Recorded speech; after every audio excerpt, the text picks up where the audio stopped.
আমি একজন দাদির সঙ্গে গল্প করব, আপনারা পুরো ভিডিওটি দেখবেন ইনশাআল্লাহ। দাদি হ্যাঁ কও এই যে শেখ হাসিনা তো ফাঁসি দেয় এগুলো গা, এই যে বয়স্ক ভাতা মাতা পাইতে এখন তো আর পাবা না, এখন পাইব কি? তুই তুই কি ওর ওর ওই বাতা নিগা আমি বয়ে থাকি, বই থাকি ওর আঁকড়ে থাকি, আঁকড়ে থাকি কোন দিনে ওর আশায় থাকি কাম হব, এখন তো আল্লাহ আল্লাহ আশায় থাকি, আল্লাহ দিব। এখন তো আর ওই যে দৈরাই না ফাঁসি দিবে, এখন পাইব কি? জিজ্ঞা জিজ্ঞা তাই ওনাদের আবার কাঁদে রাখবা।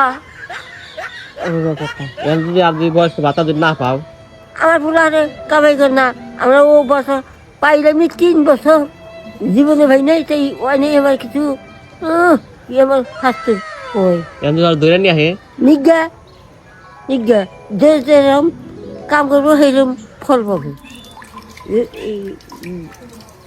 এসে বাইসে কি মাইসে ফাঁসি দেয়, দিব গা ফাঁসি, দিব গা ফাঁসির কাম করছে তাইতে ফাঁসি দিব।